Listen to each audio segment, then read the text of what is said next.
It's fascinating to me, and I think to all of us, how much this has changed. Political coverage has changed since 2004.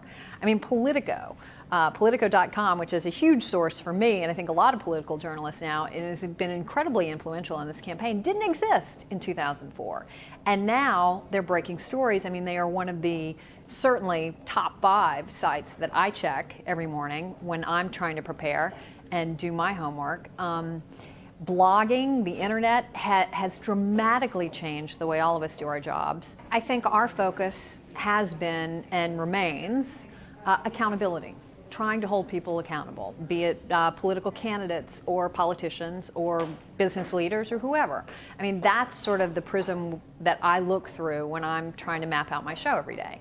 Now, I think, and this, we talked about this a lot in the panel, I think one thing that has changed for me is the evolution of journalism toward taking a stronger point of view than you have seen in the past. For example, I often felt when I was a White House correspondent, and I worked for NBC News at the time, that there was an obsession with providing equal time for both sides, which isn't always fair, frankly. I feel my role is to try to be fair and to try to get to the truth.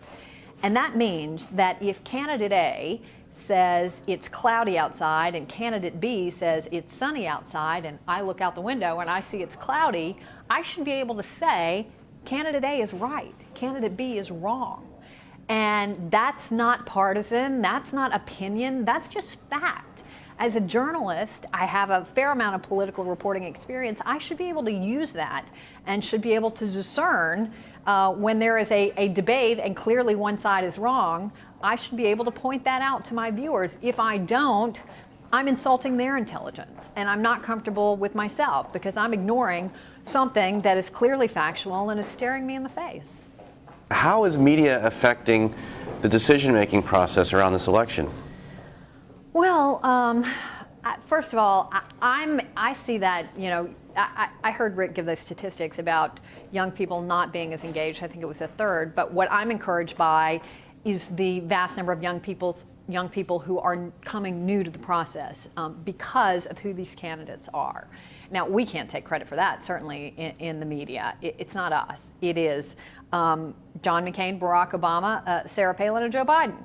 It is fascinating, I think, for a lot of people to have the first African-American presidential nominee. It's fascinating to have a woman on the ticket for a lot of people. There's just an excitement surrounding this. The fact that you don't have a president running for re-election. You have 2 new mavericks. I think you could call both of them mavericks in their own way, who are bringing something new and different to the process, and people are engaged and excited in a way they haven't been in a very long time. Also, because of the problems facing this country right now, we're obviously in an economic crisis. We are fighting 2 wars.